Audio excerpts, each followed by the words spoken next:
қаламсап өндірмейміз, ине өндірмейміз, жіп өндірмейміз. Міне осыны жолға қою керек. Өзіңнің игілігінен өзің айырылып қалыптасың былайша. Дайын тұрған шағын зауыттарда өзбектер алып кетіп отыр қазір. Бір министр, бір әкім өзінің жасаған жұмыстарына кейін жауап бермейді. Осыны жауап беретіндей қылып сондай заң кіргізуіміз керек. Еуразиялық экономикалық одақ. Бұл жердегі біздің үлесіміз желініп жатырмыз. Нұрсұлтан Әбіш Назарбаев Қазақстан тәуелсіздіктің атасы емес. Қазақстан ең соңғы болып Совет одағынан шыққан мемлекет. Қордағы ақшаны неге біз үлкен бір акцияларға салып, Норвегияның мысалында игермейміз? 60 миллиард доллардың жарайды, 20 миллиардын берейін, құтылайын түрмеден. 40 миллиардын өмір сүрем шалқып.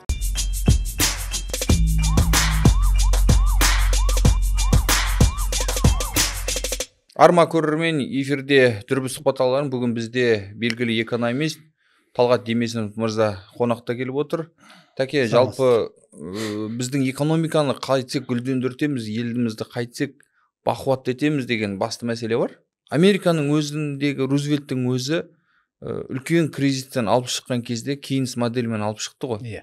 Ал бізге қазіргі тығырықтан шығу жолы қалай болады қазір? Сұрағыңызды түсіндім. Экономикада өте күрделі реформаларды бастап кетуіміз керек. Қазіргі үкімет, қазір біздің биліктегі үкімет басы алтыннан құйылған адамды әкеп қойсаң да, қазіргі жүйемен жеміс бере алмайды, жұмыс жүргізе алмайды. Яғни саяси реформадан бастауымыз керек.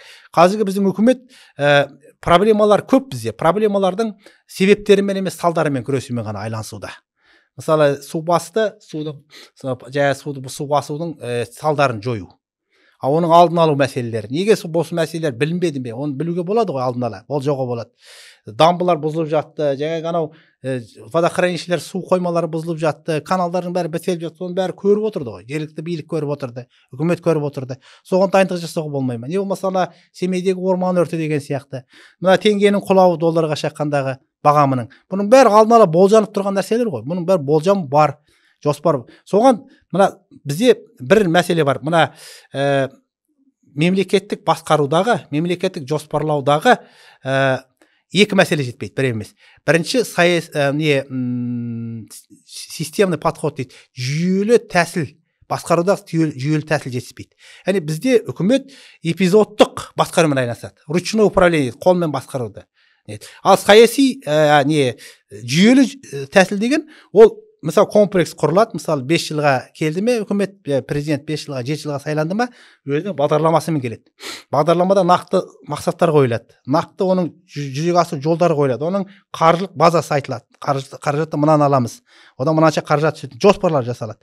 Сол жоспарды жүзеге асырумен ғана айланысады. Бізде мысалы үшін жыл сайын президент жолдау жасайды халыққа. Ол жолдаудың аясында үкімет сол президенттің жолдауын жүзеге асыру жөнінде ұлттық бағдарлама жасайды. Әр министрлікке, әр әкімшілікке тапсырмалар беріледі.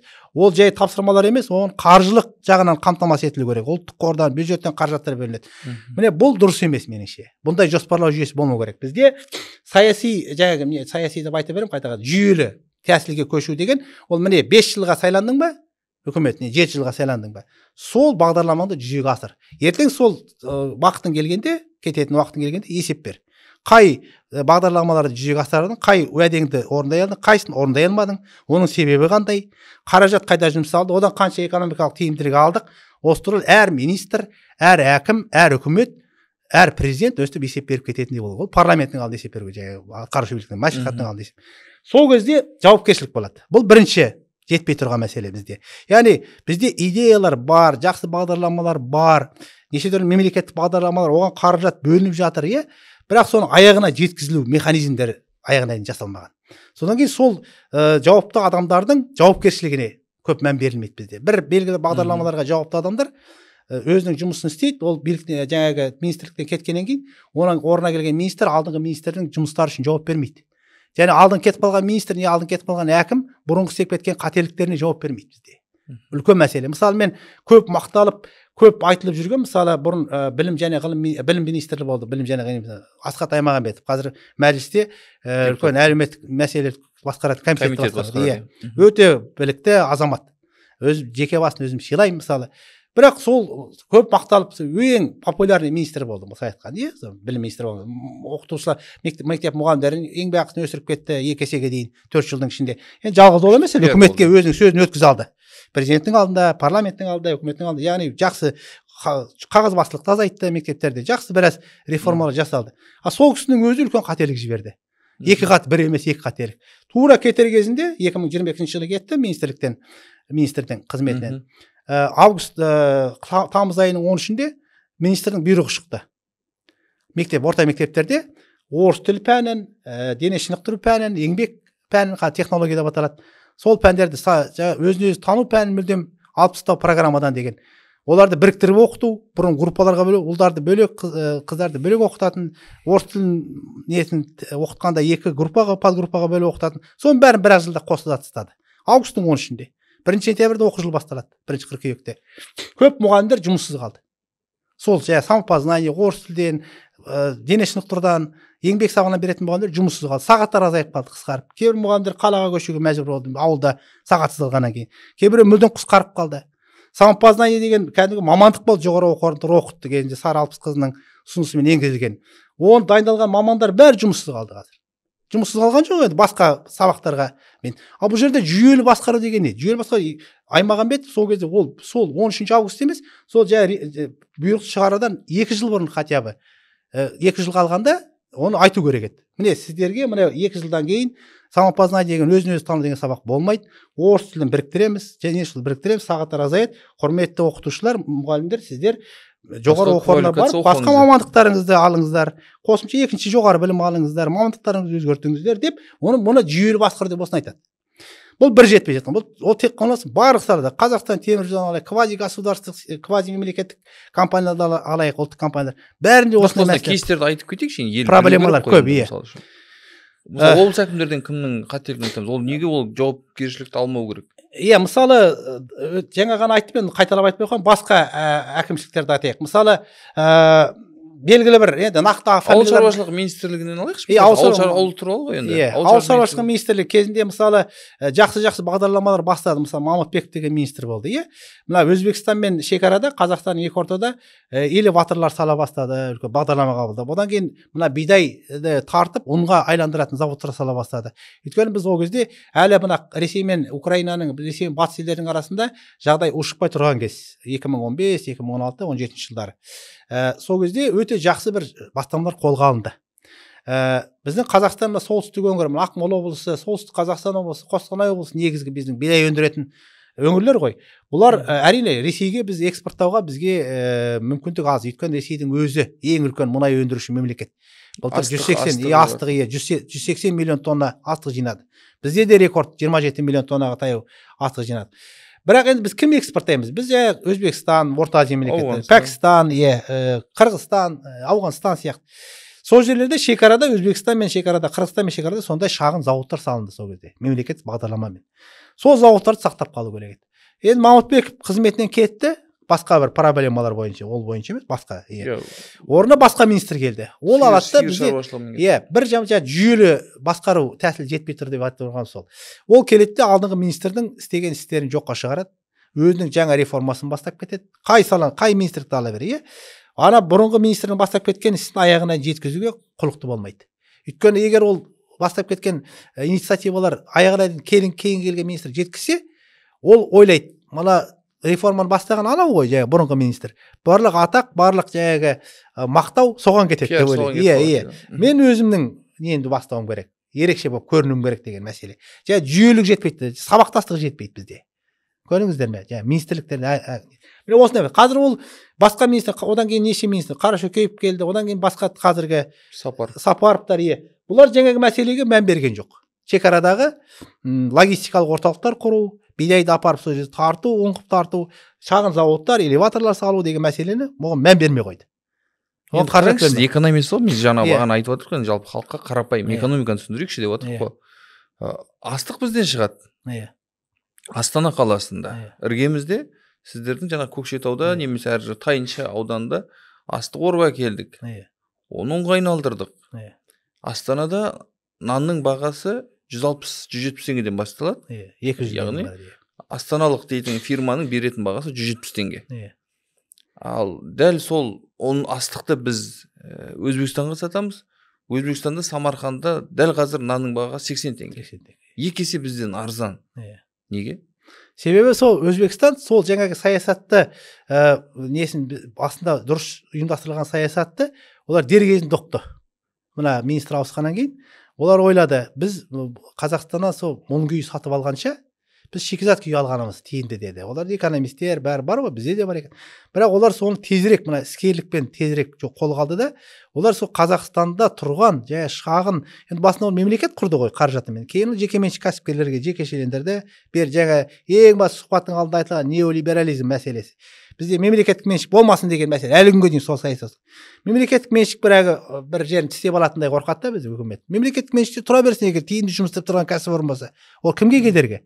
Соны жекешеге берді инвестор. Жекеше инвесторлар болғаннан кейін ол жерге кез келген қазақстандық қана емес, кез келген өзбекстандық, кез келген қытайлық инвестор келіп оны сатып ала алады. Акциясын сатып алса болды, ол компанияның иесі болады. Сөйтіп өзбекстандық кәсіпкерлер біртіндеп қараусыз қалған, мемлекеттің қолдауынсыз қалған жаңағы кәсіпорындарды сатып ала бастады. Онда тұрған оборудованиені ақырын демонтировать етіп, Өзбекстанға апарып орната бастады. Оны өңдейтін зауыттар, элеваторлар, шағын элеваторлар Өзбекстанда көп салына бастады. Олар алдын ала дайындалды. Олар түсінді, Қазақстан Ауыл шаруашылығы министрлігінің осы саладағы саясатының босаңсып кеткенін түсінді, өздері сол моментті мезетті пайдаланды. Енді олар қазақстандық бидай өндіруші, астық өсіруші компанияларға келіп тікелей сатып алу келісімшарттарын жасай бастады. Оларда Өзбекстан Ауыл шаруашылығы министрлігі тек қана бізде мысалы таяуда ғана Сапаровтың бір сұхбатында тыңдадым, журналистке берген жауабын. Ол айтты, жаңағы бидай, сіз айтқан бидайдың бағасын, ұнның бағасы неге Өзбекстанда арзан, бізде неге қымбат деген. Ол кісі айтты, біз Ауыл шаруашылығы министрлігі ауыл шаруашылығындағы тек қана өндіріске жауап береміз. Біз оны ары қарай сатылу, логистикасына, тасымалдануына біз жауап бермейміз. Ол үшін арнайы Қазақстан Республикасы сауда және интеграция министрлігі бар деген. Яғни бір-біріне сілтеу кетеді. Ал ауыл шаруашылығы министрлігі ол комплекс, кешенді түрде айланысу керек. Ауыл шаруашылығы өнімін өндірді ме, оны жеткізу логистикасын, және оны сату жолдарына дейін жауап беретін министрлік болу керек. Сондай пәрмен беру керек оған. Егер заң жүзінде ол шектеу тұрса, реттеп болмаса басынан ұру керек. Жаңағы өзіміздің қолда тұрған дүниеден енді өзіңнің игілігінен өзің айырылып қалып тұрсың. Дайын тұрған шағын зауыттарда өзбектер алып кетіп отыр қазір. Енді Самарқанда 80 теңгеде болса, 90-100 теңге шығар, ары кетсе. Бізде не кесе арзан, нанның бағасы. Яғни бұл жағына келгенде өте бір сауатты саясат керек. Және жүйелі деген мәселе. Жүйелі ойлау керек. Мына үкімет 5 жылға келді ме, 7 жылға келді ме билік басына 5 жылдық бағдарламасымен келу керек. Сол 5 жыл бағдарламаны жүзеге асыруды кейін есеп беру керек. Бізде олай емес. Министр ауысты, жаңа министрліктің саясаты мүлдем кардинально өзгереді. Әкім ауысты, әкімшіліктің облыстық саясаты мүлдем өзгереді. Бұлай болмау керек. Бізде жүйелілік керек. Бұл бірінші жетпей жатқан нәрсе. Екіншісі жетпей жатқан нәрсе. Бізде мына мемлекеттік басқару жүйесінде экономикалық реформалар содан басталады. Нәтижеге бағытталған экономикада, нәтижеге бағытталған жоспарлау, нәтижеге бағытталған бюджеттеу, нәтижеге бағытталған басқару деген ұғым бар. Ол не? Бұл мысалы кез келген бюджеттік бағдарлама қабылданды ма, бюджеттен қаражат бөлінді ме, оның бізде ескі тәсілмен әлі жұмыс жасалады. Бізде бюджетте мысалы мектепті жөндеуге осынша теңге ақша керек. Шығынға негізделген. Жол жөндеуге осынша ақша керек болды. Одан күтілетін нәтиже айтылмайды. Мысалы денсаулық сақтау саласында бір қымбат тұратын оборудование сатып алған медициналық осынша миллион теңге керек деп шығынын есептеп көрсетеді. Оны бюджеттен, республикалық бюджеттен бола ма, облыстық бюджеттен бөлінеді ақша. Бірақ одан түсетін нәтиже айтылмайды. Ертең ана оборудование сатып алғаннан кейін сол ауданда қойылған оборудованиенің арқасында онкологиямен ауыратын адамдардың ауруын ерте анықтайтын көрсеткішін айтпайды. Мысалы, біз бұрын әрбір екінші адамды анықтасақ, енді мына оборудованиені сатып алсақ, біз 10 адамның біреуін анықталу несін 80%-ке жеткіземіз деген сияқты. Нақты нәтиже көрсетілмейді. Балабақша салсақ, ауданда тұратын балалардың қазір 80% қамтылған балабақшамен. Енді біз мына балабақша салсақ, 100% қамтимыз деген нақты нәтижемен есептейді. Бізде көбінде сандық көрсеткіштермен есептеледі бәрі. Жоспарлар солай құрылады, есептер солай құрылады. Бізде сапалық көрсеткіштермен құрылу керек. Яғни сен ақша бөліндің бе бюджеттен, не бір инвестициялық жобаға, сен оны қандай сапа керек, сен неше процентке өсірдің экономикалық тиімділігін, рентабельдігі қанша өсті, жұмыс орындары қаншаға артты, еңбекақы қаншаға артты, еңбек өнімділігі қаншаға артты деген мәселемен есептеуіміз керек. Және аудан әкімдерінің, министрліктердің басшыларының қызметін сол сапалық нәтижелермен есептеуіміз керек. Біз соған жете алмай жатырмыз. Нәтижеге бағытталған жоспарлау жоқ бізде. Мысалы, қарапайым халыққа түсінікті болу үшін қарапайым мысал келтірейін. мысалы жол салынады, жолға бюджеттен ақша бөлінеді, жөндеуге, не болмаса қаланың ішінде. Мына Көкшетау қаласында Әуезов деген үлкен көше бар, ең үлкен көшелердің бірі. Осы көктем айында жасалды ремонт. Енді қанша бөлінген білмеймін, қалалық бюджеттен, облыстық бюджеттен бөлінді, енді 1,5 миллион. Қазір білесіздер, 1 километр жолды асфальттап шығу 19 миллион теңге тұрады. Ал енді бір көшенің 1/3-ін бұзып, қайтадан жасады. Сол көше май айында бастады, мамыр айында. 2 ай десем, июль айында бітті ремонты. Қазір міне август, сентябрь айында қайтадан сол жүрмей жүрсең, қайтадан сол бұрынғы шұңқырлар әлі шұңқыр. Яғни сапасы жоқ. Оны шығудың бір-ақ жолы бар, ауызбен айтып оңай әрине. Ол оңай нәрсе. Түркияда, Оңтүстік Кореяда, Қытай Халық Республикасында ол тәжірибе қолданылады.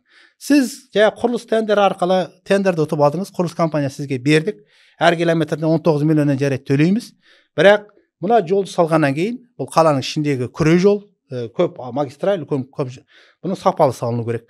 Сіз оны салып болғаннан кейін 3 жыл гарантиясы бар бізде, не бойынша мемлекеттік сатып алу туралы заңға 3 жыл гарантиясын береді, және тесіліп қалған жерінен қайтадан жамап сөйтіп отырады. Олай болмау керек, заңға өзгеріс. Сіз 10 жыл сіздің мойныңызға мына жол жүктеледі. Құрылыс компаниясы алдыңыз ба, сізге тендерді береміз, ақшаңызды береміз, жасайсыз. Бірақ 10 жыл мына жолды обслуживать етесіз, қызмет етесіз мына жолға. Ремонт бұзылса сіз жөндейсіз, тазалау, қарын шығару, бәрі сіздің мойныңызда.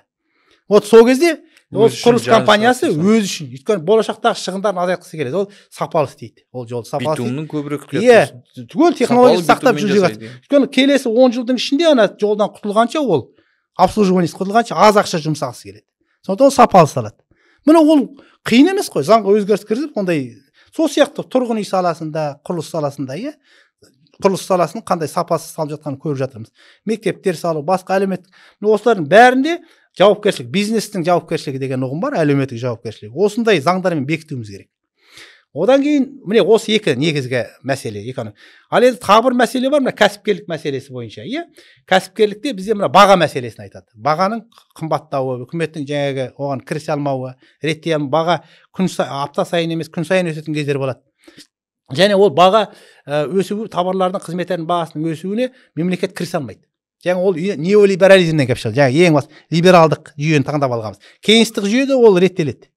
Өйткені ол жерде мысалы энергетика саласында, мұнай саласында, құрылыс саласында жұмыс істеп жатқан компаниялардың ішінде мемлекеттік компаниялардың үлесі болады да, мемлекет ол жерде баға саясатына, кадр саясатына, өнеркәсіп саясатына араласа алады. Кеңестік жүйеде. Қытай Халық Республикасы солай. Мемлекет айтады, міне мынасындай саясат, баға осындай болады 5 жыл бойы деген сияқты саясат қойып тастайды, болды. Сонымен. Мына либерализм саясатында ондай жоқ. Еркіндік берілген. Бизнесмен тек салығын төлесе болды, заңдарды бұзбаса, заңды сақтаса жүре береді. Мемлекет кіріспеу керек деген. Либералдық саясат, еркіндік беру. Ол либерализмде теріс жақтары көп. Мысалы біз батыс елдерінде байқап отырмыз, қазір мысалы бір жаңағы жынысты адамдардың бір-біріне үйленуі, Голландия сияқты мемлекет, Нидерланд сияқты мемлекеттерде арнайы кафелерге кіріп жеңіл наркотиктер тартуға рұқсат деген сияқты. Бір жынысты адамдардың бала асырап алуға рұқсат беруі, екі еркек бір баланы асырап өсіреді мысалы. Ол шектен шығу, либерализмнің шектен шыққан несі. Біз ол бәрін қабылдық деп отырған жоқпыз. Либерализмнің мәселесінде де бір шектеу тәртіп болу керек. Оны Тоқаев та айтып жүр ғой президентте. Демократия деген ол бетімен кету деген сөз емес, тәртіпке, заңға бағыну деген сөз. Яғни біз мына Кореяның, Оңтүстік Кореяның, Жапонияның несінен үйренуіміз керек, тәжірибесінен. Яғни олар батыстың технологияларын, батыстың менеджментін игере отырып, ғылым білімін игере отырып, өзінің ұлттық менталитетін сақтап қалды. Міне осы мәселеге келді. Орта кәсіпкерлікке жеңілдіктер көбейсе, мысалы сен жауапкершіліктерді ашып, серіктестік ашып, бір өндіріс орнын ашсаң, саған міне мынандай салықты жеңілдіктер, мынандай инфрақұрылым бойынша жеңілдіктер, кредиттарың жеңілдетілген береміз десек, онда олар өндіріспен айланыса бастайды. Орта бизнес деген көбіне өндіріске байланысты. Жай ғана ресторан ашып қойып, 5-6 официант жалдап отырмайды. Ол өндіріс, шұжық цехын ашады бас. Соған тиімді жағдай туғызу керек. Яғни орта бизнесті дамыту үшін біз шағын бизнестегі берілген жеңілдіктерді азайтуымыз керек. Жаңа мен айтып отырған әділет пайда нормасын пайдалануымыз керек. Наценко дейді, үстеме ақыны шектеу керек мемлекет тарапынан. Яғни алып-сатарлықты қанағат деген заң болу керек дейсің. Алып-сатарлыққа шектеу қойылу керек. Алып-сатарлық тиімсіз болатындай механизмдер жасауымыз керек заң жүзінде. Сонда алып-сатарлықтан кетіп біртіндеп өндіріске келе бастаймыз. өндіріс керек бізге. Ана сіз сұрақтарыңыздың ең басында, сұхбаттың басында айттыңыз, мына қарапайым қазақ халқы қарапайым мал шаруашылығында өмір сүріп те жақсы өмір сүрді кезінде деген сияқты. Ана бұл қарапайым заттар экономикасы деген бір бағдарлама қабылданған осы. Қарапайым заттар экономикасын дамытуымыз керек. Өзімізде қыл аяғы кәдімгі мына дәптер, мына қарындаш, қаламсап өндірмейміз, ине өндірмейміз, жіп өндірмейміз. Мен осыны жолға қою керек. Жаңа мен ол туралы айттым ба, сұхбатын ұмытқан, ауыл шаруашылығында өндірістік сауда кооперативтері арқылы дамытуға болады. Ауылда жұмыс орындары ашылады.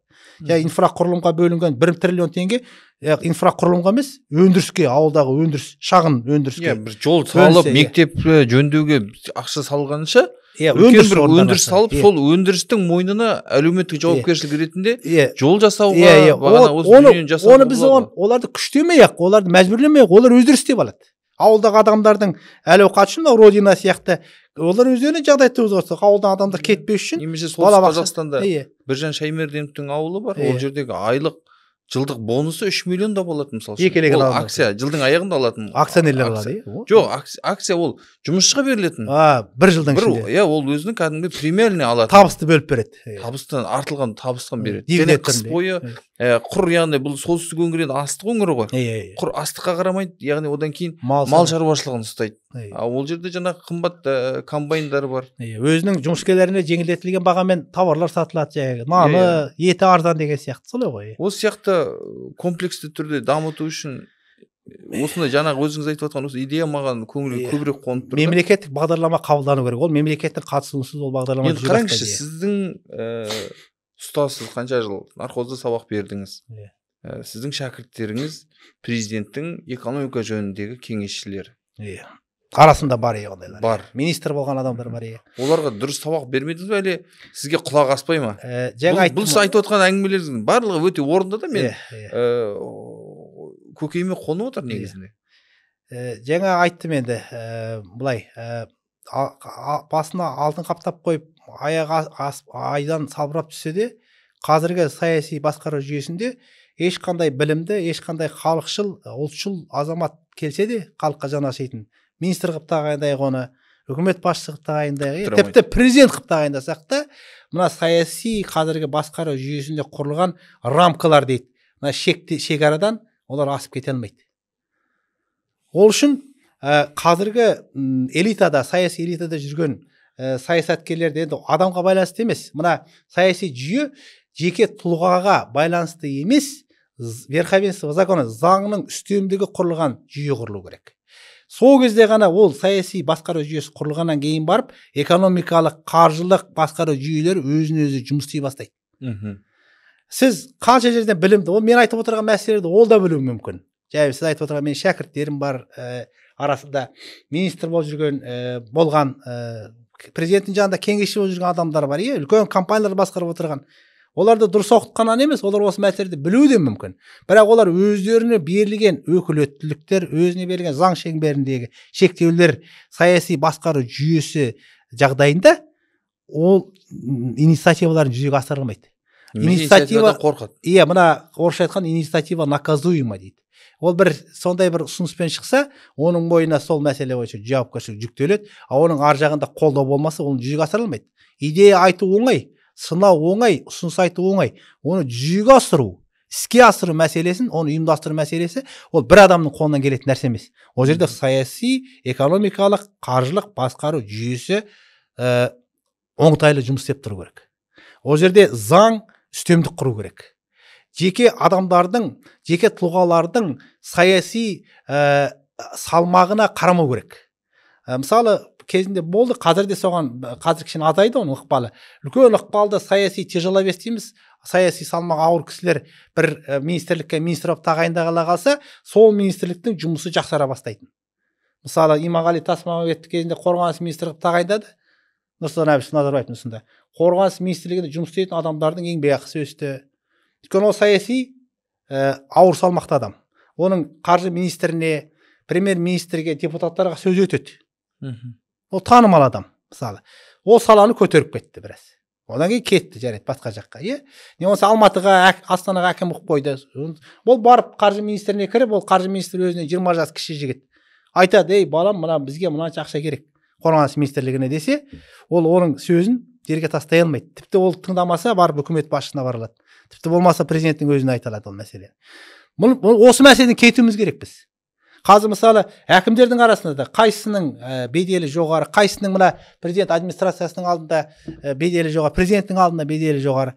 Солардың ісі кішкене алға басады, аздап болса да. Сосын бағана сіз айттыңыз ғой жаңа министрлер пиармен айналысады, иә. Бұған дейінгі Аймағамбетов жасап кеткен реформасы келесі министр құлықты емес, яғни ол авторитет тағы да Аймағамбеттің атына жазылып кетеді ғой деген сияқты. Анау реформаны сабақтастық, яғни бір мемлекеттік нақты стратегия жоқ, бұзылып кетеді. Сосын мынандай жылтырақ пиар деген нәрсе бар. Облыс әкімдері мәселен Алматы облысында үлкен Алатау деген қала салынып жатыр.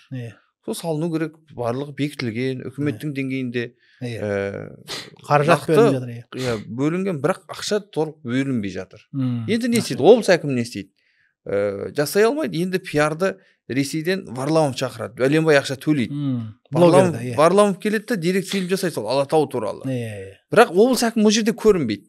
Бірақ ол өзінің саясатын ана адамдар арқылы сөйлетіп қойып, осындай супер проектіміз бар, бірақ осын жасатуға мынау қаржы министрлігі басқалар бермей жатыр деп. Яғни бұлар неменеге өз деңгейінде жеке шығып айта алмайды. Бұл да бір үлкен бір біздегі ішкі дамуымызды тежеп отырған осындай да бір психологиялық аспектілер көп сияқты бізде. Бұл жаңағы сол мен басында айтқан, сұхбат айтқан мәселе келіп береді. Жаңағы жүйелі басқару тәсіл қолданылмайды деген сол эпизодтық басқару.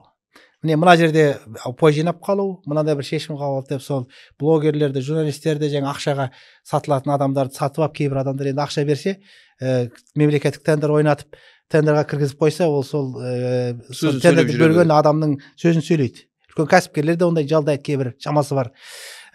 Бұл жаңағы айтып отырған жүйелі басқару, системный подход етіп управление, соның жеткіліксіздігі, соның болмауынан.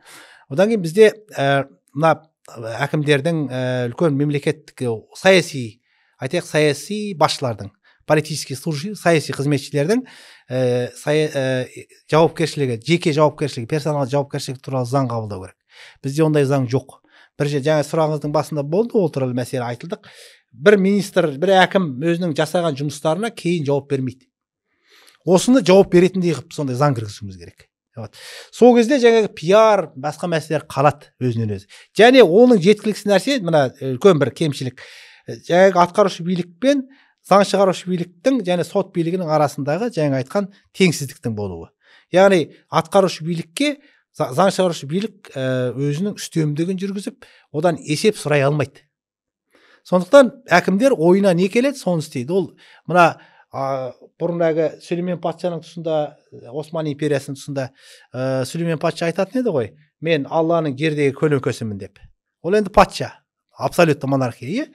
Сол сияқты біз енді қазір кейбір жағымпоздар 30 жыл бойы айтып келді, Нұрсұлтан Әбішұлы Назарбаев, оны пайғамбар деңгейіне апарып теңеген адамдар болды. Алланың жердегі бізге берген көлеңкесі, сіз біздің игілігімізсіз деп жағымпоздар айтты. Дәл сондай көзқарастағы адамдар көп қазір. Билікте де көп ондай адамдар. Тоқаев, Қасым-Жомарт Кемелұлы біздің осы Алланың осы жердегі көлеңкесі дегенге дейін баратын адамдар бар. Енді сол психологиямен, сол менталитетпен тәрбиеленген, сол менталитетпен қызметі өскен, белгілі бір жетістікке жеткен адамдар өздерін сондай деңгейге жеткенде, президент деңгейі болмай қойсын, облысты, қаланы басқаратын деңгейге жеткенде, өзін сол президенттің осы жергілікті жердегі көлеңкесімін деп ойлайтын жағдайға жетеді. Олар халықтың мүддесі үшін емес, ана жоғары жақты президент әкімшілігі мен президенттің алдында, үкіметтің алдында жақсы көрген мәселесін ойлайды. Бұл жаңа жүйеліктің жоқтығы. Ол қазір кезінде француздың үлкен корольдары пайдаланған принцип бар. Людовик 8-ші ме айтып кеткен. После меня хоть потоп деген. Менен кейін топан су басса да бәрібір деген принциппен өмір сүреді. Мен қазір жақсы болсам болды президенттің алдында. Мына қазір мені сайлады ма 4 жылға, 5 жылға әкім болып, мен осы әкімшіліктің алдында, президент әкімшілігінің алдында, президенттің алдында, үкіметтің алдында жақсы атансам болды деп өзінің бар имиджін қалыптастыруға, сол үшін жаңағы жалдамалы блогерлерді жалдап, жағымпоздарды арасында мақтап қойып, салпыншақ тағып қойып, медальдарын тағып, үйлерін беріп қойып, арасында жеңілдетілген жақсы қызметке алып қойып, сөйтіп өзінің мүддесі үшін ғана жұмыс істейтін әкімдер көп. Әкімдердің ғана, министрлердің арасында да бар ондайлар. Ол мәселені реттеудің бір-ақ жолы бар. Жаңа айттым, Кейнс моделі дейсің. Жоқ, саяси басқару жүйесінде тұлғаларға негізделген басқару жүйесінен бас тартып, заңға негізделген, верховенство закона, заңның үстемдігі құратын неге жүйеге көшуіміз керек. Мысалы, Швейцарияда қарапайым азаматтарынан көшеде кетіп бара жатып сұрасаң, сіздердің президенттеріңіз кім, премьер-министріңіз кім десең білмейді, танымайды. Ол өзінің қаласында, Цюрих қаласында тұратын әкімнің, өзінің қаланың әкімінің аты жөнін білмеуі мүмкін. Олар саясатқа кіріспейді. Олар тек қана сайлауға барады, ол міндеті, олардың міндеті болғанда, өздерінің азаматтық біздің міндетіміз деп ойлайды. Сайлауда өзіне ұнаған, программасы ұнаған адамға дауыс береді, кетеді, болды. Ары қарай жергілікті қауымдастық бар, активистер сол жерде тұратын. Солар сұрайды, мынау неге істелмей жатыр, анау неге істелмей жатыр. Қарапайым адамдар саясатқа кіріспейді. Яғни ол жерде адамдар, жеке тұлғалар, жеке адамдар саясатта көп роль играть етпейді, роль ойнамайды. Ол жерде заң орындалды ма, мына келген адам заңмен жұмыс істеп жатыр ма, заңды бұзған жоқ па, айтқан уәделерін орындады ма, бағдарламасын көрсеткен орындады ма, сол туралы ғана сұралады. Жеке тұлғаларға, оның әкесі анау екен, мысалы Қасым-Жомарт Кемелдің әкесі атақты жазушы болыпты, детектив жанрының негізін қалаушы деген әңгімелер айтылмайды ол жерде. Ол кім болса ол болсын, ол тек қана халықтың, мемлекеттің мүддесі үшін жұмыс істейтін адам болса болды. Және ол жерде саяси басқару жүйесі, экономикалық басқару жүйесі солай жұмыс істеп тұрады, что адамдар келіп кетіп жатады ауысып. Бірақ одан экономикалық жүйелі саясат өзгермейді. Бір бағытта дами береді. Тек оған аздаған өзгерістер, механизмдерін жөндеу мәселелер кіргізілуі мүмкін. Мысалы, автомобильге отырған жүргізуші сияқты, автомобиль тұр, жүргізуші келіп отырды, 5 жылға сайланды, президент сияқты. 5 жыл автомобильді айдап бару керек. Бұзылса, жөндеп, детайлап. Бірақ ол автомобильді лақтырып тастап, басқа автомобиль сатып аламыз демеу керек. Міне сондай жүйеге көшуіміз керек. Міне қарапайым. Барды ұқсата білуіміз керек. Заңға негізделген. Бәрі заңға. Бізде верховенство заңның үстемдігі құру керек. Бізде қалай, мысалы, миллиардтап долларларды ұрлаған адамдар 7 жыл, 5 жыл условный шартын жаза алады. Миллиардтарының бір 10-15%, 20% береді де құтыла салады. Аты жөнін айтпай қойын, бәріңіз білесіздер. Кім ол? Мысалы, болды, Қайрат Сатыбалды, Қайрат Боранбаев деген енді бұрынғы бастады, ең басында соларды обезжиривание дейді, арықтату мәселесі. Кішкене байлығының бір бөлігін қайтар, мемлекетке шетелде жатқан активтерінің бір бөлігін қайтар деген мәселе айтылды да, саған жарайды, оны жеңілдік деп шығара салды. 7 жылға сотталған адамды 2 жыл, 3 жылдың ішінде шығара салды. Олай болмау керек. Сен жазаландың ба, 7 жыл түрмеде отыруың керек. Жазаңды өтеуің керек. Миллиардтарды ұрладың ба қазынадан, сен аямау керек. Енді атып тастау деген керек жоқ. Аз ғана қазақ, 20 миллион қазақты Қытайдағыдай атып жазасын кіргізіп қырып бітіреміз енді. Ондай болса, ол керек жоқ. Бірақ ауыр жаза тағайындау керек. Оны жұмысқа салу керек. Уранов рудникте де жұмыс істесін. Не жұмыс істемейтін болса, ауыр жағдайда отыру керек. Курортта жатқанда ана Талғат Ермегияевтер сияқты спортпен заниматься етіп, жаңағы не ішем, не жемем деп жатпау керек түрмеде. Оларға қиын жағдай туғызу керек. Сонда олар ойланады түрмеге кетердің алдында. Мемлекеттік қазынасына қол сұғардың алдында ойланады. Өте ауыр екенін көрсетіп отыру керек халыққа.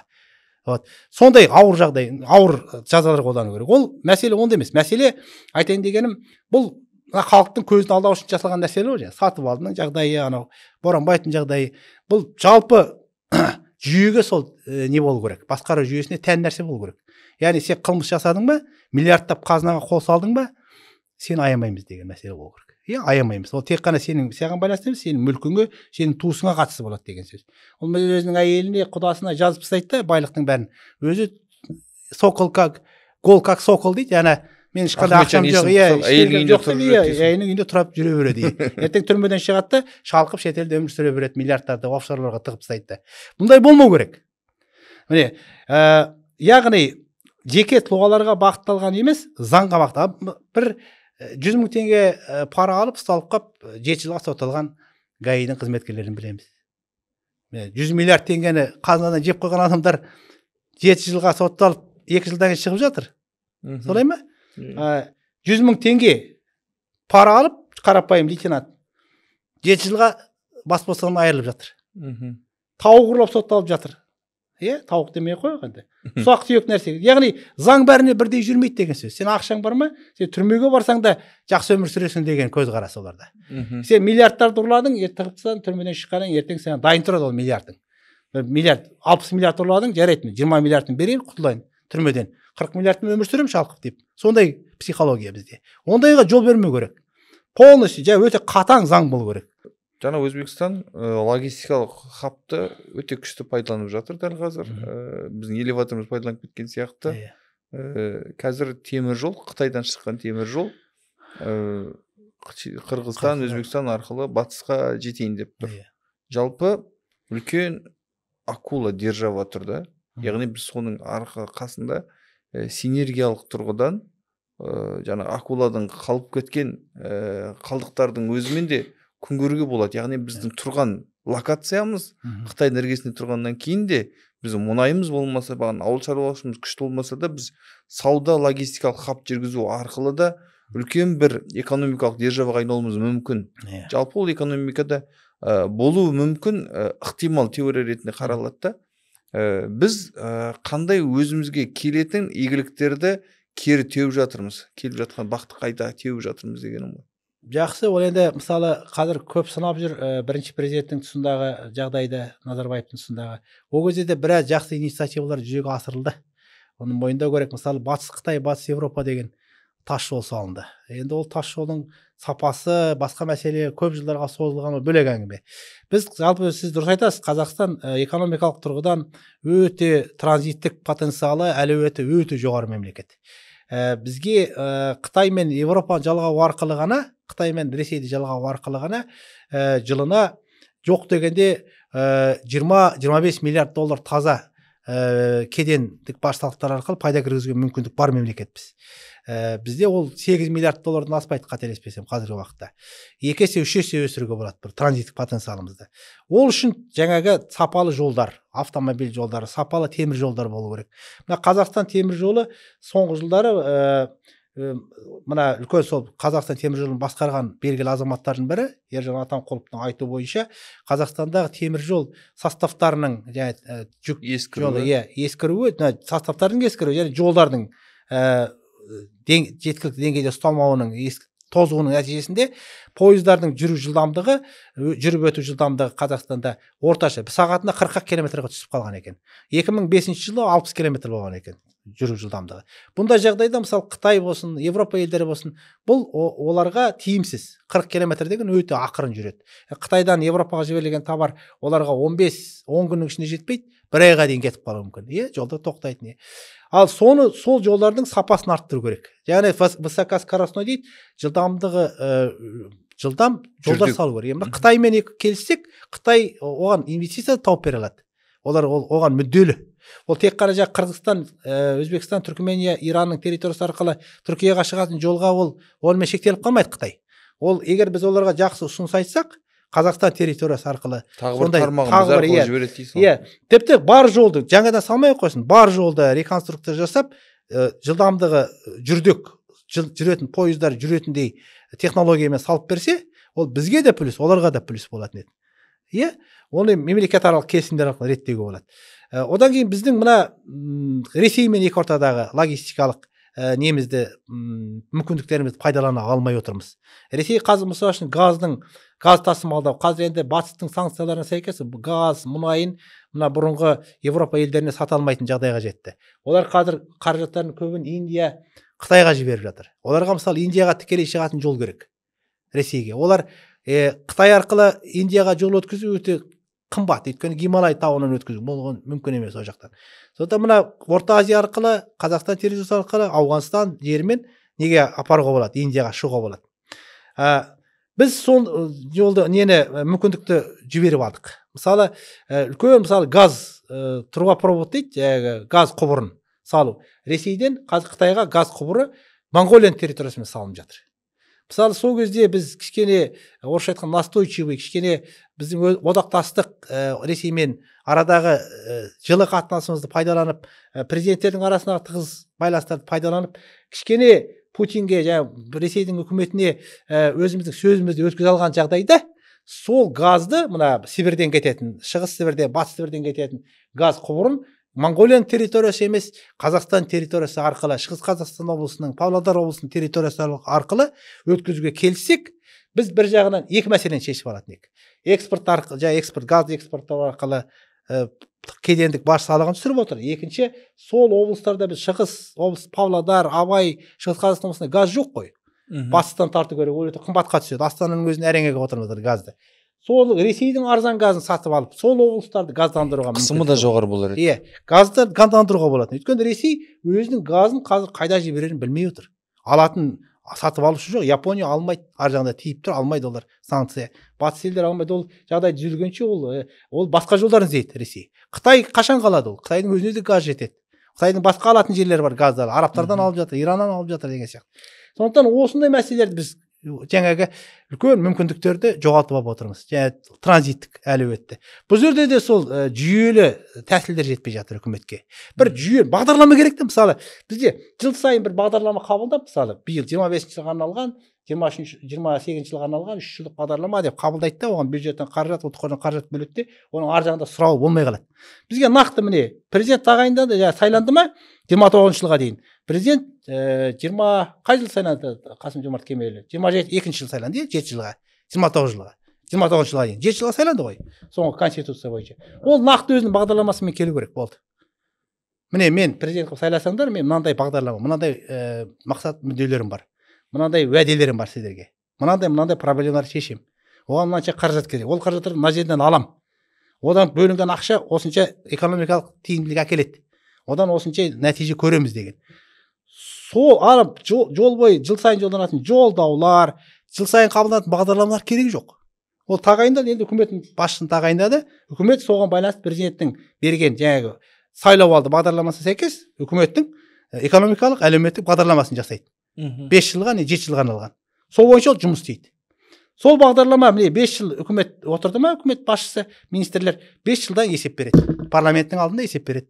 Халықтың алдында есеп береді. Міне біз мынандай қаражат бөлдік, мынандай салаларда міне мынандай экономикалық өсімді қамтамасыз еттік, мынандай кәсіпорындар ашылды, өндіріс көлемі осыншаға артты, мынандай мәселелер орындалмай қалды, оның себептері мынандай, оның кеткен жұмсалған қаражат мындай кетті, андай кетті деп есеп беріп кету керек 5 жылдан кейін деген сияқты. Кетпесе, ұнаса, оның мына Ангела Меркель сияқты Германия 18 жыл қатар басқалады. 3 сұрақтан 6 жылдан 3 рет сайланды. Ұнап жатса, ол үкімет бізге жақсы экономикалық нәтиже беріп жатса, біз келесі неге сайлауға дайынбыз деген сондай мәселе болу керек бізде. Бізде олай емес. Бізде эпизодтық басқару дейді ғой. Мысалы, қалай айтсам болады? Бүгін киноға барып келеміз. Бүгін кешкі ночной клубқа барамыз деген жастардың істеп жүрген нәрсесі сияқты. Ол 2 жыл, 3 жыл, 5 жыл не істеймін деген жоспар құрмайды ғой жас адам. Әке-шешесі айтпаса оған, сен 1 жылдан кейін сені үйлендірем, 4 жылдан кейін оқу бітіресің, 5 жылдан кейін осындай кәсіппен айналысың, ешкім оған жоспар құрып бермейді ғой. Өзі ақылды болса жарайды, өзі может құрар. Онда ақылды адамдар аз ғой. Ол эпизодический. Бүгін ана қызды жақсы көреді, бүгін мына жігітті жақсы көреді. Бүгін ана киноға барамын. Бойдағы адамның бүгін ана ютубта мынаны көремін. Эпизодтық немен өмір сүреді де, эпизодтармен өмір сүреді. Біздің үкіметтің де істеп отырғаны соған ұқсайды маған. Мен экономист, мен енді осы салада мен үкіметте жұмыста көрген жоқпын, бірақ та үкіметте жұмыс істеген талай адамдарға сабақ бердім, білемін ондай жағдай. Сол мемлекеттік қызметшілерге сабақ беремін. Және 30 мына Қазақстан тәуелсіздік алған жылдардан бері, тәуелсіздік Қазақстан алмай тұрған жылдардан бергі Қазақстанның Совет одағы құрамындағы экономикалық жағдайын, алғашқы реформа жылдарындағы, кейінгі даму жылдарындағы қазіргі жағдайдың бәрін мен экономист ретінде талдау жасап отырмын. Менің қолымда цифрлар бар. Нақты оның бәрін атауға қазір мына сұхбаттың көлемінде халыққа қызықсыз болып кетуі мүмкін. Цифрлармен айтып берсем. Яғни мен сондай мәлімдеме жасауға өзімнің моральдық құқығым бар деп есептеймін. Яғни экономист ретінде мен талдап отырмын. 30 жылдан астам уақытты Қазақстанның экономикасының даму тенденцияларын байқап, талдап, сараптап отырып, осындай қорытынды жасай аламын. Қазіргі үкімет сондай жағдайда жұмыс істеп жатыр. Дәл қазіргі үкімет осыған дейінгі үкіметтерде солай жұмыс істеп келеді. Жаңа күшті метафора айттыңыз да. Бойдаққа теңедіңіз ғой қазіргі Қазақстанның үкіметтің саясаты. Әлі ақыл тоқтатпаған жастар. Түркияда бойдақ деген сөз түрік тілінде бекер деген мағына. Бекар деп айтылады, яғни бекер жүрген деген сөз ғой. Сол сияқты енді қараңызшы, бойдақ жүру, салт жүру бар, өзі ал. Екінші, біреуге үйлену бар. Одақтасу. Яғни сен одақтасқаннан кейін жарты шаруаңды немесе барлық шаруаңды 7% айлығының үлесін алып қалғанын отбасыңа әкеліп беруің керек деген сияқты. Біздің осындай одағымыз бар. Экономикалық одақ деп аталады ол. Еуразиялық экономикалық одақ. Бұл жердегі біздің үлесіміз желініп жатырмыз. Біз бұл жерде есемізді қайтеміз немесе қайтып ат құйрығымызды осы жерден сытылып шығып кете аламыз. Қайтып шығуға болады бұдан. Жаңа екі терминді пайдаландыңыз, ат құйрығын кесіп кете алмаймыз. Үлкен ол ар жағында саяси, әскери, басқа құдай сақтасын қақтығыстарға алып келуі мүмкін. Өйткені Ресейдің маңайындағы оны агрессор мемлекет деп 163 мемлекет мойындады әлемдік қауымдастықта. Агрессордың жанында көрші болып отырып, қазақ ежелгі бабаларымыз айтып кеткен, орыспен дос болсаң, айбалтаң қалтаңда болсын деп. Мен ұлтшыл адам емеспін, орыстардың ішінде де өте жақсы азаматтар бар, орыс халқын ешкім жамандамайды. Бірақ қазіргі билігіндегі саясатты айтып отырмыз. Бұл жерде біз мына мәселені еске сақтауымыз керек. Біз одаққа кірдік. Оның негізгі инициаторы бірінші президент болды, Нұрсұлтан Әбішұлы Назарбаев болды. 1994 жылы ең алғаш Ломоносов атындағы Мәскеу мемлекеттік университетінде жасаған өзінің баяндамасында осы мәселені инициативаны көтерді. Жоқ, Нұрсұлтан Назарбаевтың үлкен өзінің талпынысы болды оған. Амбициясы болды. 94 жылы. Ол кезінде Совет одағын сақтап қалуға талпынды ғой. Кейбір қазіргі жазып жүрген тарихшылардың жағымпос заманауи тарихшылардың еңбектеріне мән бермей шындыққа үңілсек, Нұрсұлтан Әбіш Назарбаев Қазақстан тәуелсіздігінің атасы емес. Қазақстан ең соңғы болып Совет одағынан шыққан мемлекет. Бізден бұрын 16 декабрьде 16 желтоқсанда жарияласақ тәуелсіздік туралы, өзіміздің тәуелсіздік туралы заңымызды. Олар сол жылы 12 желтоқсанда Беловежье келісімде шығып кеткен, Ресей мен Беларусь, Украина үшеуі. Яғни 4 күн отырдық. Ана үшеуі кетіп қалғаннан кейін Совет одағының құрамында жалғыз өзімізді қалдық. Не істейміз деп. Ақсақ қой түстен кейін маңырайды дейді, сол қашан маңырайды деп. Олас екен. Енді қатты айтсам айып етпеңіздер. Солай болды. Енді бірінші президент тәуелсіздіктің атасы, тәуелсіздіктің несі деген ол дұрыс емес. Ол кісі ең соңына дейін Совет одағын сақтауға талпынды. Мүмкін оның өзінің, ол саясаткер адам, мен оны жамандап отырған жоқпын. Оның өзінің бір есептері болған шығар, өзінің бір басқадай ой көзқарасы болған шығар. Ол ешкімді ол үшін айыптауға болмайды. Сол 16 желтоқсанда жарияланғаннан бастап біз Нұрсұлтан Әбішұлы Назарбаев сол Совет одағының бұрынғы Совет одағы құрылды ғой, енді тарқады. Интеграциялық байланыстарын сақтауға тырысты. Ол оның жамандығы емес, ол экономиканы сақтап қалу мәселесі. Ол жаңағы Ресей мен Қазақстанның экономикасы, Украинаның кәсіпорындары бір-біріне байланыста болды, сол байланысты сақтап қалғысы келді. Сондықтан ол интеграциялық жаңағы бірігу мәселелеріне көп мән берді. 94 жылы өзінің жаңағы ең алғаш Евразиялық экономикалық одақ туралы ұсынысын айтқаннан кейін 2015 жылы оны жүзеге асырды. Астана қаласында Евразиялық экономикалық одақ Астана қаласында 2015 жылдың мамыр айында құрылды. Ол 3 мемлекет басында кірді. Беларусь, Қазақстан. Өзің болған аурудың емі жоқ дейді қазақ. Бұл игіліктен еді. Бұлар енді құрды. Одаққа кірген өзіңіз айтқандай жаңағы бір өзінің тәуелсіздігінің бір несін бөлігін бөліп берумен бірдей. Өз еркімен бас тартты тәуелсіздігінің бір бөлігінен, бәрінен емес, Бұл бір. Одан кейін одақтасқанда кіммен одақтасасың деген әңгіме. Жаңа қалжыңдап айттық қой, мысалы, үйленем десең, қандай қызды аласың дейді. Шешесіне қарап, тегіне қарап ал дейді қыз. Шайпау қатын аласың ба? Көшеде жүрген бір қыз ұстап алып үйлене салмайсың ғой, былайша айтқанда. Сол сияқты ар жағын бақылайсың. Сол сияқты одақтасқан кезде де кіммен одақтасып жатырмыз? Оның салмағы қанша, менің салмағым қанша деген мәселеге мән берілмеді сол кезде. Яғни мына Евразиялық экономикалық одақ комиссиясының шешімдері бойынша қабылданған түсіп жатқан кедендік баж салықтарының 84% Ресей Федерациясының бюджетіне кетеді. 7% Қазақстан бюджетіне түседі. Ар жағында қалған 8%-ын қалған 3 мемлекет бөліп алады. Белоруссия, Армения және Қырғызстан. Бұл Қазақстан үшін, экономикасы үшін жаңа кедендік баж салығы. Сіз айтып отырсыз, одақтан шығу, ат құйрығын кесу бізге керек жоқ. Біз сол одақтың ішінде жүру-ақ қазір енді ақыр болар іс болды ғой. Біз оны ешқандай біз қазір саяси, әскери мәселе қақтығыстарға алып келуі мүмкін. Оны саясатты ушықтырмау керек. Бұл жерде өте байыпты, салиқалы саясат жүргізу керек. Біз ол жерде өзіміздің сол Евразиялық экономикалық одақтағы мүддемізді табанды түрде қоя білуіміз керек. Евразиялық экономикалық одақта Сағынтаев отыр. Бұрын премьер-министр болды, Алматы қаласының әкімі болды. солар арқылы сол жерде отырған өзінің шағын үкіметі ғой енді Евразия экономикалық одақтың, солар арқылы біздің өзіміз инициативалар айтуымыз керек. Жарайды, біз сіздердің құрамындамыз. Енді міне 10 жыл болады биыл, 2025 жылы одақ құрылғалы Евразия. Енді 10 жыл біз жарайды 7% алып келдік. Енді ағалар, көкелер, біздің экономикалық жағдайымыз қиында, бюджет толмай жатыр, батыспен жағдай анандай, геосаяси жағдай мынандай қиын болып жатыр. Давай келсек, биылша 10%-ке көбейтейік біздің үлесімізді. Бір 5 жылдан кейін 15%-ке апарайық Қазақстанның үлесін. Сіздер соның есесіне азайтыңыздар үлестеріңізді деген. Ондай мәселе қойып басты. Бірақ оны қою дәл қазір мезетте қиын. Өйткені Ресейдің экономикалық жағдайда мәз болып тұрған жоқ. Бірақ Ресей жалпы ішкі өнімінде 4-ші орынға шықты. 4-ші орын. Бірақ та ол мәселе, мен айтқан жоғарыда айттым ғой, сандық абсолютті көрсеткіштердің өсуі жағынан. Жалпы олар жаңа қорғаныс өнеркәсібін дамытып жатыр да, танктер шығару, дрондар шығару, қару-жарақ сол жағын дамытып жатыр да, ол экономикалық эффекті бермейтін салалар. Ол көбін шығынды қажет ететін салалар. Сен қару-жарақ шығарсаң, ол робот емес қой, бір станок емес қой. Ол бір соғысқа пайдаланасың болды. Түсіндіңіз бе? Ол артында мультипликативті эффект дейді. Бір өнім өндіргенде ол басқа өнім тудыратын өнім болу керек. Бұларда ондай жоқ. Ол тек қана абсолютті сандық жағынан дамып жатыр экономикасы. Сапалық жағынан артқа кетіп жатыр. Мысалы, қазір Ресей батысқа шығаратын мұнай, газ өнімдерін сата алмай қалды. Енді Қытай мен Үндістан ғана алып отыр оны. Арабтарға керек жоқ мұнай мен газ.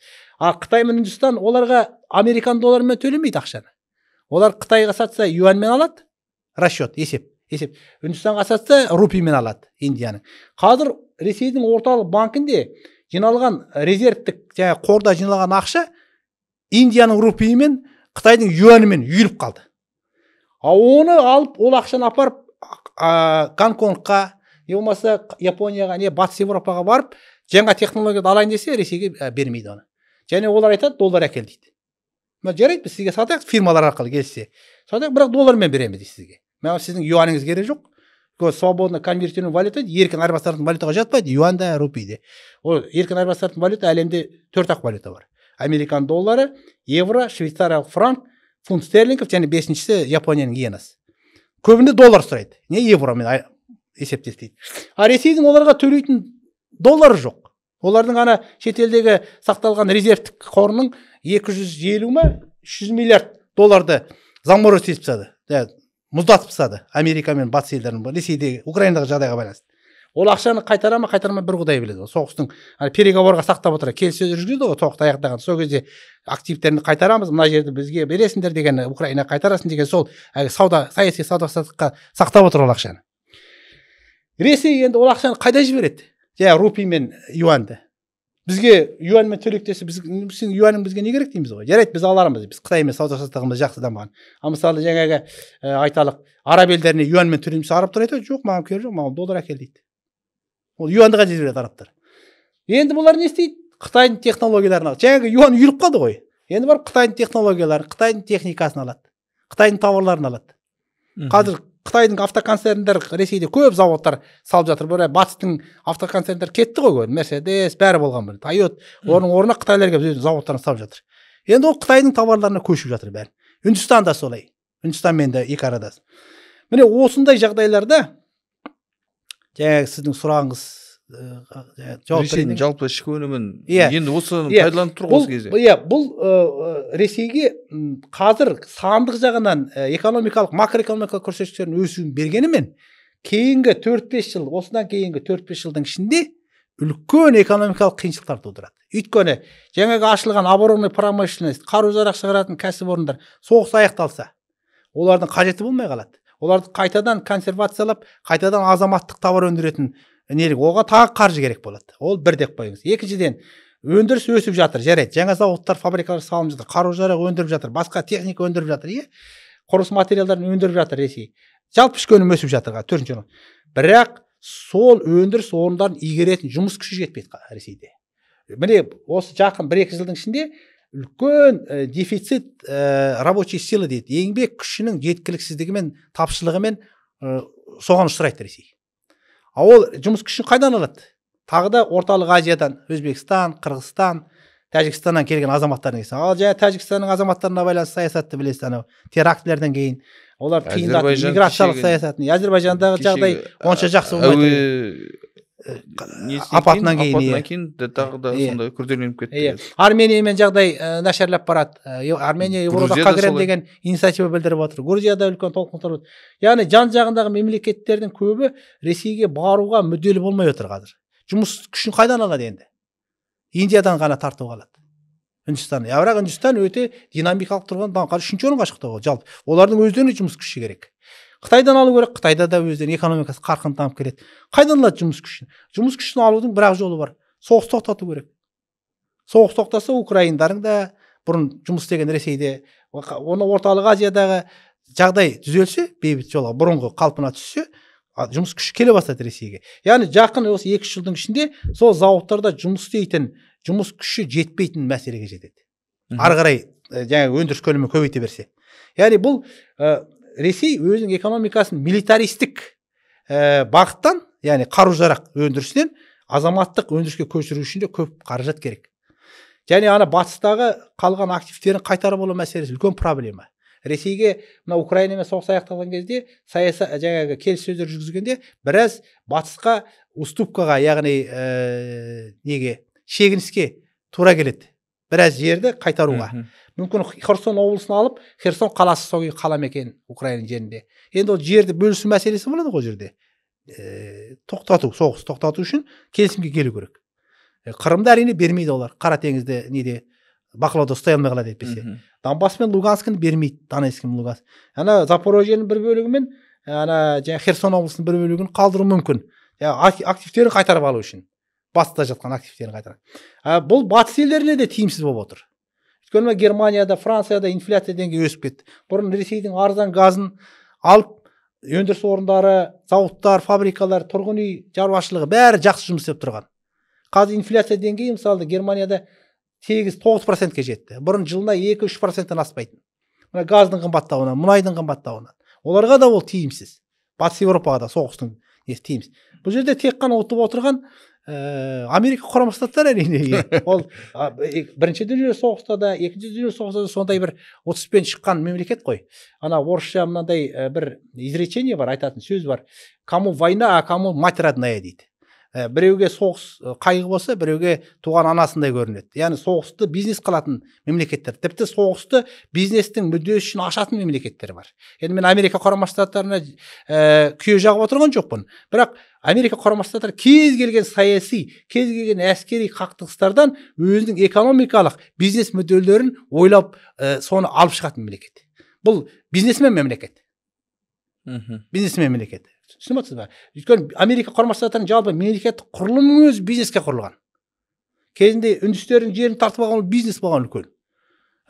Сол жердегі табиғи қорларды игеру, ана оңтүстік пен солтүстіктің соғысы, Америка Құрама Штаттарының Британия империясынан бөлініп шығып тәуелсіздігін жариялау, бәрі бизнесмендердің ұйымдастырған мәселесі. Бұл бизнесмен мемлекет. Біз әрине ойлайды, кейбір айтады, біз не ақштың өткенде бір сұрақтар қойылды. Біздің ақшты жағалаған мемлекеттер, батыс елдерін жағалаған мемлекеттер, оңтүстік Кореяны айтады, Жапония айтады, солардың моделін алып, солардың жолымен кеткен мемлекеттер дамыған дейді. Ресейдің жолын, Совет одағының жолын таңдаған мемлекеттер Куба, солтүстік Корея, Қазақстан дамымай жатыр дейді, басқа мемлекет, Өзбекстан онша дамымай жатыр дейді. Біз ешкімнің артынан ерудің керегі жоқ. Мен бірақ осы енді сұхбат аяғына таяған шығар, ыңғай айтатын, өзімнің айтып жүретін нем бар, біз бейтарап мемлекетке айналуымыз керек.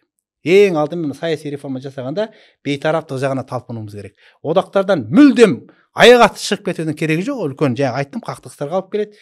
Біртіндеп сытылып, қалайша айтады? Қазақша бір жақсы сөз бар. Ақырындап былай не дейді? Жылы сөйлесең жылаң іннен шығады деген сияқты ғой. Ондай емес, тағы бір сөз бар, сытылып шығу дейді. Сытылып деп айтпайды, анау жылыстап шығу дейді. Жылыстап шығып кетуіміз керек, ақырын. Өзіміздің мүддеміз туралы айтып, бізге 7% жетпейді. Бізге 25% керек. Алдымен 10 дейік. 5 жылдан кейін біз 15-ке өсіруді талап етеміз деп талаптарымызды қойып. Өткенде Гейдар Алиев мақтайды ғой, мысалы, Ресей қарулы күштері кінәлі деді. Сол сияқтағы сырғақтамай бір кішкене нық позициямен сөйлейтіндей болу керек. Мен билікте болған адам емеспін, сондықтан оны маған айту оңай шығар. Әрине ар жағынан дипломатиялық мәселе, бірақ та осындай бір нық аяғына тік тұрған көзқарастағы адамдар билік, мемлекетшіл, халықшыл адамдар билікке көбірек келу керек. Ол бір. Екінші айтайын дегенім, жалпы мемлекет даму үшін бейтарап халықаралық деңгейде, халықаралық аренада бейтарап саясат ұстануға талпынуымыз керек. Бейтарап мемлекет деген Швейцария сияқты. Бұл әрбір одаққа басын сұғып кіре бермейтін. Өзінің алдымен ұлттық мүддесін алдына бірінші қойып, одан кейін барып ойлап, одақ болса бізге ол тиімді ме, тиімсіз бе деп сөйтіп ойланып барып кіретін мемлекет бейтарап дейді. Одақтарға қайта-қайта кіре беруге, талпына берудің қажеті жоқ. Кез келген экономикалық, кез келген саяси мәселелерді үкімет аралық, мемлекет басшылары арасындағы келіссөздер арқылы, үкімет аралық келісімдер арқылы шешуге болады. Міндетті түрде ол үшін одаққа кіріп алып, одақтың ішіндегі тиімсіз шарттарға бағынып отырудың керегі жоқ.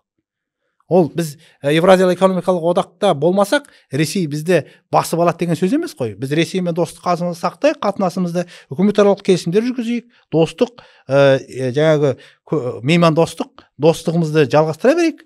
Стратегиялық одақтастығымыз қала берсін, қауіпсіздік жөнінде, Шанхай ынтымақтастық ұйымында жүре берейік. Бірақ экономикалық өзінің ұлттық мүддені, мемлекеттік мүддені алға қоюымыз керек. Бәрінәгі жалпақ шешелікке салынып, ләппай тақсыр деп, олардың үлкен державалардың айтқан жаңағы ұсыныстарын қабылдап, олардың диктовкаларымен жүре берудің қажеті жоқ. Кішкене бейтарап, ол үшін бейтарап. Біз оларға күш көрсете алмаймыз, оларға азу түсімізді көрсете алмаймыз, өйткені олардың деңгейіне әскери жағынан да дайын емеспіз. Біз дипломатиялық жолмен және бейтараптық жолмен. Мына орысша сөз бар, деньги любят тишину дейді. Ақша тыныштықты жақсы көреді дейді. Қай мемлекет бейтарап, сол мемлекет тыныш. Сол мемлекетке инвестициялар ағылады. Сол мемлекетке инвесторлар ақшаларын салуға тырысады. Сол мемлекеттің банктеріне, депозиттерге ақшаларын әкеледі. Офшорлардың бәрі сондай зоналар. Бейтарап елдер. Ешқандай одаққа кірмейді офшорлық зоналар. Біз офшорлық деп отырған жоқпын. Хотя мына Швейцария сияқты бейтарап. Біз Евразиялық экономикалық одақ, басқа одақтарға кіре берудің қажеті жоқ. Тікелей шешуге болады. Қытаймен тікелей келіссөз жасайық, Ресеймен тікелей, өзбектердің басқа көрші елдерімізбен достық, меймандостықта қала береміз. Бірақ тікелей үкіметаралық келісімдер арқылы бәрін шешуге болады. Ол үшін міндетті одаққа кірудің керегі жоқ. Бейтарап болсақ, біз өзіміздің бейтарап саясатымызды жүргізе аламыз. Ішкі, жаңа былай айтқанда, тәуелсіз ұлттық экономикалық саясат, қаржылық саясатымызды жүргізе аламыз біз. Ал сен одаққа кіргеннен кейін, одақтың шарттарын орындауың керек болады. Яғни сен олардың шартына қарама-қарсы шешімдер қабылдай алмайсың. Үкімет деңгейінде, ұлттық банк деңгейінде. Түсініп отырсыз ғой. Міне, осы мәселеге біз мән беруіміз керек. Ол үшін кішкене бұны шешудің саяси ерік жігер керек. Биліктегі адамдарға саяси ерік жігер жетпей жатыр. Саяси ерік жігер деген үлкен мәселе ол. Халықтың негізгі жиған тергені, байлығы бізге ұлттық қорға жинала бастаған еді. Ұлттық қор қаптың аузы 2017 жылы ашылды. Содан бері алып келе жатырмыз. Ең алғаш 2008-де ашылды. 2008-де ашылды. Дағдарысты. Одан кейін 2017-де тіпті ашып тастады. Ол кезде 18%-ық шек бар еді. Қазір 15%. 15%, қазір шек жоқ. Алып тастады. Біз мен басқа сұхбаттарыңызда инфляция, долларға қатысты дүниелер айтып келе жатсыз ғой. Мен барынша бүгін басқа жерде айтылмаған ойларыңызды ашуға тырыстым да. Осы біздің қазанның басын, яғни қаптың аузын ашып қойып, осыны сала берудің арты қалай болады? Ал сосын екінші мәселе, біздің осы қордағы ақшаны неге біз үлкен бір акцияларға салып, Норвегияның мысалында игермейміз, көбірек пайда түсіріп елге. Өйткені сол қордағы ақша құр жатпау керек, қолда ақша туып, пайда тауып жату керек. Түсіндім сұрағыңызды. Бұл жерде мынадай мәселе, бұл жерде ұлттық қорды кім басқарады бізде? Мемлекеттік орган, ол ұлттық банк. Ұлттық банктігі жүктелген. Жақында ауысады деген инсайт бар. Ол ұлттық банктың біреу келер, біреу кетер басшылығы. Ол мәселе ол басшының жеке басында емес, жеке тұлғасында емес. Ұлттық банктың жүргізетін саясатында. Ұлттық банк тәуелсіз саясат жүргізу керек. Түркия алып келді. Өздерінің шетелдегі Ферхан Хафизе деген қызды алып келді. Ол 23 жылы 35%-ға экономикасын көтерді ғой. Бірақ та ол көрдіңіз бе, оған ол кісі мүмкін шақырылған кезде шетелден шақырылды ғой ол. Мүмкін президенттің алдында, Ердоғанның алдында нақты шарттар қойған шығар. Жарайды, мен келемін, сіздің ұлттық банкты басқарам, Түркия елі үшін қызмет етем, бірақ менің де қоятын мынандай шарттарым бар деп. Заңдарға өзгеріс кіргіздірген шығар. Менің жүргізіп отырған саясатыма араласпайсыздар. Үкімет маған диктовать ете алмайды. Сіздің айтқаныңыздың мынандай жағы өтеді, мынандай жағы өтпейді. Ол жерде біз шешім қабылдаймыз. Өзіміз ұлттық банкты басқарып отырған адамдар деген сияқты. Сондай бір шарттармен келген шығар деп ойлаймын. Өйткені сол бұрынғы ескі жүйемен келсе, ол өзінің қанша жерден басы алтын болса да тағайындалған адам өзінің тәуелсіз саясатын жүргізе алмайды. Бәрі президенттің айтқанынан шыға алмайды. Ол тіпті оламай барса, президент оның қызметінен алып тастай салады. Президент тыңдамай бара жатса. Сондықтан мен айтайын дегенім, ұлттық қорды басқаратын ұлттық банк қой. Ұлттық банкты басқаратын төрағасы ол мына батыс елдеріндегідей, мысалы Германияда, Францияда, сондай жағдай, Америка Құрама Штаттарында қалыптасқан, ол президентке тікелей бағынышты емес. Оны тағайындау үшін президент оны ұсынады тек қана. Ол парламентте көп, парламенттің оларда енді Америка Құрама Штаттарында конгресс бар, сенат бар, көп келісулерден өтеді. Бүкіл үлкен ведущий, жетекші саяси партиялардың басшыларының келісімін алады. Олардың алдында көп процедурасы өте қиын. Және ол тағайындалғаннан кейін өте қиын жолмен тағайындалғаннан кейін. Оны жұмыстан алып тастау да қиын. Өйткені оны қайтадан жұмыстан алып тастаудың механизмдері қиындатылып қойылған. Өйткені ол жұмыстан алып тастайды, тек қана ұлттық мүддеге қарсы, қаржы саясатына қарсы жұмыстар жүргізген дәлелденсе. Ал әйтпесе оның жұмысына парламентте, үкіметте, президент әкімшілігі де кірісе алмайтын болу керек. Сондай бір өкілеттіліктерін кеңейтсек, ұлттық банктың төрағасының, онда мына үкіметте, парламентте, президентте ұлттық банктың тәуелсіз саясатын көретін еді. Өйткені үнемі кез келген экономикада, нарық экономикада үкімет пен ұлттық банктың арасында үнемі мүдде қайшылығы болып отырады. Ұлттық банк ақшаны шектеуді басты мүдде қойды, инфляцияға қарсы күрес қой негізгі міндеті. Ал үкімет экономикадағы ақша бөлшегін көбейтуді ойлайды. Өйткені экономиканы өсіру үшін экономика ақша құю керек. Ұлттық қордан әкеп, бюджеттен әкеп. Міне осы жерде қайсысы ықпалдырақ, үкіметтің басшысы ықпалды ма, ұлттық банктың басшысы ықпалды ма? Осы мәселе байланысты шешіледі. Яғни бұл жерде бізде сіз айтқан сұраққа байланысты ұлттық қордағы қаражатты үнемдеу, оның екі функциясы бар, негізгі жинақтаушы және тұрақтандырушы экономика. Біз көбіне соңғы кездерде 2017-тен бастап әсіресе тұрақтандырушы функциясына кетіп қалдық. Яғни қазір үкімет президенттің жолдауына байланысты, не президент тапсырмасына байланысты бағдарлама қабылдаса, президент администрация әкімшілігінің алдында, парламенттің алдында нақты бағдарламаны қойғанда айтады, қаражатты қайдан аламыз? Көзі ұлттық қордан аламыз дейді. Оған депутаттар көп қарсылық білдірмейді. Біз депутаттардың партиялық тізіммен сайланатынын білеміз. Партиялық тізіммен, Аманат партиясының тізіммен сайланған депутат, ол үкіметтің президент әкімшілігінің айтқан саясатына қарсы шығып отырса, ертең тізімнен сызып тастай салады оны. Депутаттығынан айырылып қалады.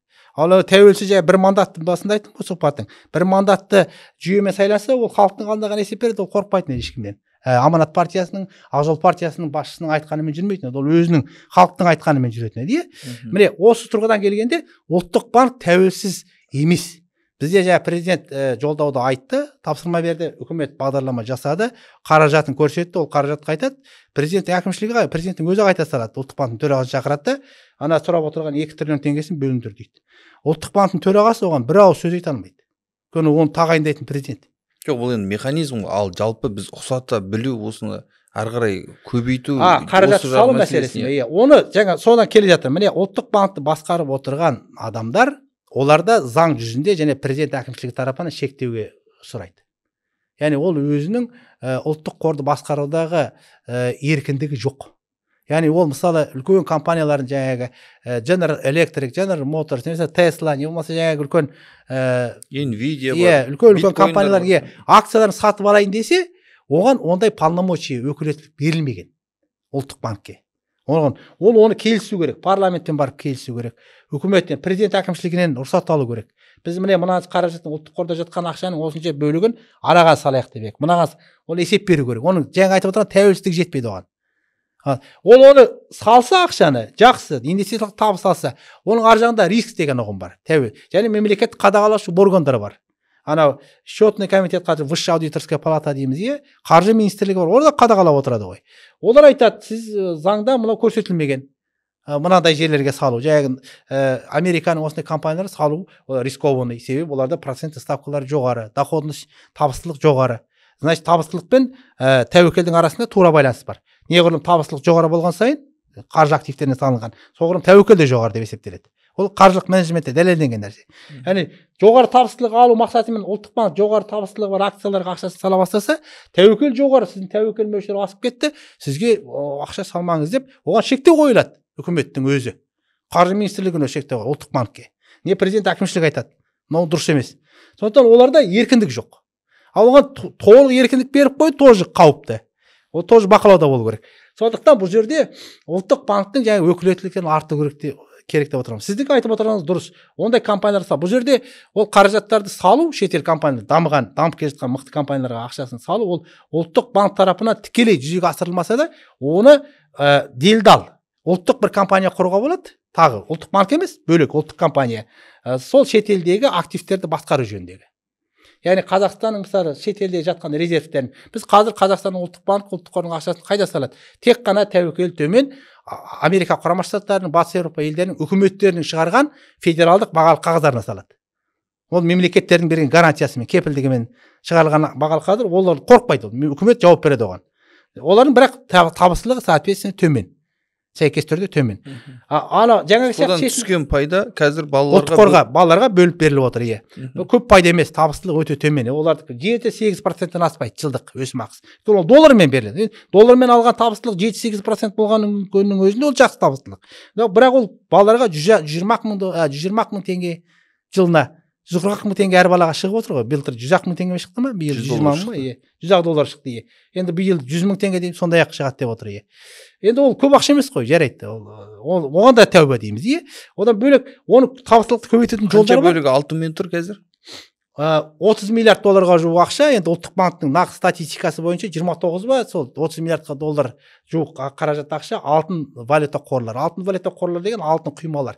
Лондонның түсті металдар биржасының нақты стандарттарына сай, бізде Қазақстанда екі-ақ кәсіпорын сондай алтын шығарылады, таза алтын дейді. 4 девятки 4-9-дық, 99,99% таза алтын. Мына Қазақстанда ең үлкен тау кен орны, алтын орны, мына алтын тау дейді, Көкшетау қаласының жанында ғой. Бірақ олар алтынды руда күйі шығарады да, жаңағы екі кәсіпорында, Өскемендегі Казцинк компаниясы және Сәтпаев қаласында Қазақмыс.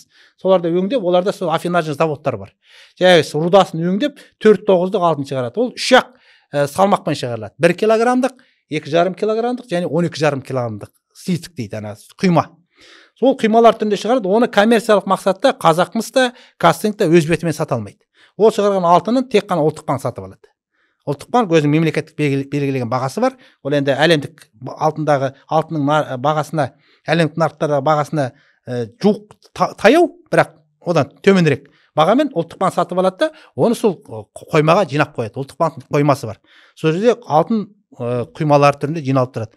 Ол ақша орысша айтқанда на черный день, запас қара күнге арналған, енді Құдай сақтасын, табиғи, техногендік катастрофалар болған жағдайда қолданылатын, соғыс басқа жағдайға қолданылатын алтын ол. Соғыс басталып кетсе, Құдай сақтасын, басқа жағдай болса, алтынды сатып, қару-жарақ, басқа нәрсе, дәрі-дәрмек, азық-түлік алатын нәрсе ғой. Разрушительное землетрясение болса, сондай жағдайда қолданылатын нәрселер. Одан бөлек археологиялық қазба алтындар. Бұрынғы алтын адам біз Қазақстан жан-жағынан табылып жатыр. Солардың бәрі сол алтын валюта қорында сақталып тұрады. Оның оригиналдары ғана көрмелерге қойылады. Оригинал нелері, дубликаттары ғана, оригиналдары бәрі сол жерде тұрады. Одан кейін жаңа бұрынғы заманның алтын монеталары, Луи дор, Наполеон дор дейді, Рейхс маркалар бұрынғы Гитлердің кезінде шыққан, орыстың империясы кезінде шыққан, орыстың империалдары, британиялық соверен деген валюталар, сондай валюталар түрінде жиналады. Оны енді ұлттық банк жинайды. Бұл неприкосновенный, және ол алтын валюта қорының 3/1 бөлігі ғана алтындар. Қалған 3/2 бөлігі, одан жартысынан көбі ол еркін айырбасталатын валюталар. Оның ішінде бізде 3 валютамен құрылған алтын валюта қоры. Американ доллары, евро, одан кейін рубльмен. Рубль еркін валютаға жатпайды, бірақ Ресей мен Қазақстанның сауда-саттық бізде экспорттық, импорттық операцияның көлемі Қазақстанда жасалады 40% Ресеймен жасалады, жартысына жуығы. Сондықтан Ресейдің рублі көп сұранысқа ие біздің елде. Сондықтан 3-ші валюта қылып кезінде Марченконың тұсында 3-ші валюта қылып рубльді анықтап қойған. Енді қазір рубльдің көп қажеті жоқ енді. Ресеймен қарым-қатынаста керек, әлемдік деңгейде бізге рубльдің көп керегі жоқ. Бірақ әлде біраз бөлігі рубльмен сақталып отыр. Хотя ол еркін айырбастардың валютаға жатпайды. Оның курсы тұрақсыз, білесіздер. Соңғы уақытта міне $1 110 рубльдан құлап кетті ме? 110-ға кетіп қалды. Біздің рубльдің ресейдің экономикасының қиындауы, жағдайы рубльдің әлсіреуі теңгенің әлсіреуіне алып келді. Бір себебі сол. Мұнайдың бағасының түсуі ол бөлек нәрсе. Біздің экономикамыз ресейдің экономикасына өте тығыз байланған. Кіндігімен байланған деуге болады. Евразиялық экономикалық одақ туралы бағана айттық. Ол жазылды ма? Соны кішкене азайту керек деген. Ол жердегі өзіміздің активнысын, белсенділігімізді азайту керек деп отырған сол. Ресей мен арадағы экономикалық қатынасын үзеңгі деп отырған жоқпын. Ақырын азайтып, басқа жағын ойластыру, диверсификациялау. Қытаймен қарым-қатынасты жақсарту, Европамен қарым-қатынасы, мына басқа елдермен, араб елдерімен деген. Олардан инвестиция, Катардан көп инвестиция келіп жатыр, иә? Қасым-Жомарт Кемелұлы неше рет соңғы 2 жылда 3 рет пе 4 рет барып келді Катарға. Катар енді ақшасын қайда жіберерін білмей отырған мемлекет қой. Бізге саламыз деп отыр. Мына Қазақстан экономикасына. Сондай елдермен байланысты тығыз ары қарай дамыта отырып, Ресеймен ақырын әлсірете беру керек экономикалық қатынастарды. Онымен жауласудың керегі жоқ, азайта беру керек. Жылыстау саясатыңыз ғой. Жылыстау саясат ақырын.